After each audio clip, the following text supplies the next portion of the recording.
সংগ্রামে ভূমিকা রাখবেন। এ পর্যায়ে বক্তব্য রাখবেন সংগ্রামী শিক্ষক নেতা আবুল বাশার নাদিম।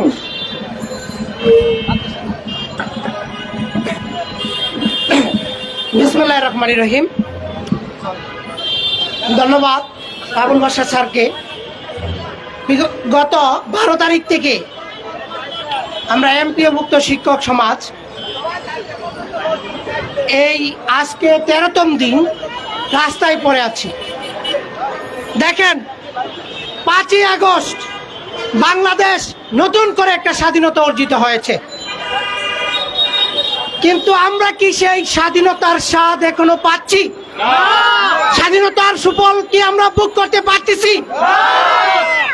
বিগত 15 বছর স্বৈরাচার হাসিনা আমলে আমরা এই ঢাকা প্রেস ক্লাবে দিনের পর দিন একাধারে 44 দিন আমরা আন্দোলন করেছি, কিন্তু হাসিনা সরকার আমাদের এই দাবিকে মেনে নেয় নাই। তার এই পরিপ্রেক্ষিতে এই ছাত্র জনতা এই স্বৈরাচার একগুঁয়েমি হাসিনা সরকারকে পতন করে নতুন বাংলাদেশের একটা জন্ম দিয়েছে। নতুন বাংলাদেশের মাধ্যমে আমরা নতুন আশার সঞ্চার হয়েছে। মাননীয় প্রধান উপদেষ্টা উনি তার ভাষণে বলেছেন যে আপনারা যারা বিভিন্ন দাবি নিয়ে রাজপথে আছেন, প্রথমে আপনারা আমাদেরকে চিঠির মাধ্যমে, স্মারকলিপির মাধ্যমে, যোগাযোগের মাধ্যমে অবহিত করেন। আমরা ইতিমধ্যে অনেকগুলা ধাপ অতিক্রম করে ওনাকে আমরা লিখিতভাবে অবহিত করেছি, স্মারকলিপি প্রদান করেছি, মিডিয়াতে আমরা প্রেস কনফারেন্স করেছি। এরপরে আমরা আজকে এই রাজপথে আসতে বাধ্য হয়েছি।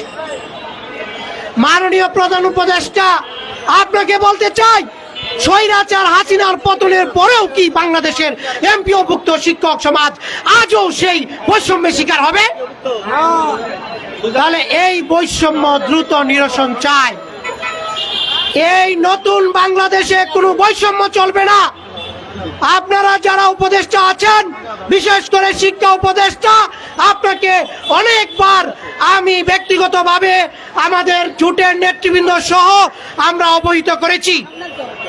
আমাদের বৈষম্যগুলো লিখিত আকারে আপনাকে জানানো হয়েছে, কিন্তু এরপরও আপনি কোন ইশারায়, কার ইশারায় এখনো আমাদের এই বৈষম্যগুলো নিরসন করতেছেন না, আমরা এখনো তা বোধগম্য নয়। তবে আপনি যার ইশারায় আপনি শিক্ষকদের এই বৈষম্য নিরসনের ব্যাপারে পদক্ষেপ গ্রহণ করতেছেন না, মনে রাখবেন আপনার এই গতিও কিন্তু থাকবে না।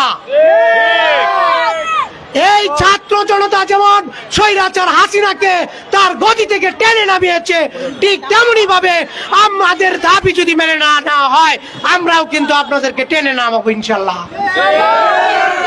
আমরা রাজপথ থেকে ঘোষণা দিতে চাই, মাত্র 220 কোটি টাকা আমাদেরকে প্রতি ঈদে বোনাস দেন, আর 400 কোটি টাকা যোগ করলে শতভাগ বোনাস দেওয়া যায়। বাংলাদেশের এই প্রেক্ষাপটে, বর্তমান বাংলাদেশে, বৈষম্যহীন বাংলাদেশে এখনো কোনো শিক্ষক যদি 12,500 টাকা বেতন পায় এবং তার 25% 3,220 টাকা উৎসবতা পায়, তাহলে কি এই বৈষম্য শেষ হইল? আমরা কিন্তু এখনো বৈষম্য থেকে মুক্তি পাই নাই। মাননীয় উপদেষ্টা মন্ডলীর অন্যান্য সদস্য এবং বিশেষ করে শিক্ষা উপদেষ্টা ইতিমধ্যে এই বৈষম্যগুলোর সাথে একমত পোষণ করেছেন। আপনার এই ঐক্যমত পোষণকে আমরা স্বাগত জানাই, কিন্তু মাননীয় উপদেষ্টা, আপনাকে বলতে চাই, হয় শতভাগ উৎসব ভাতার প্রজ্ঞাপন জারি করুন, সরকারি নিয়মে বাড়ি ভাড়া প্রদান করুন, এবং এইগুলার ব্যাপারে আপনি আপনার কোনো প্রতিনিধির মাধ্যমেও আমাদের এই আন্দোলন মঞ্চে এসে আপনি ঘোষণা করতে পারেন, অথবা একটা প্রজ্ঞাপন জারির মাধ্যমে আগামী ঈদ উল ফিতর থেকেই আমাদের যাতে শতভাগ উৎসব ভাতা প্রদান করা হয় তার করণীয় ব্যবস্থা আপনি গ্রহণ করবেন। আমি এই বলে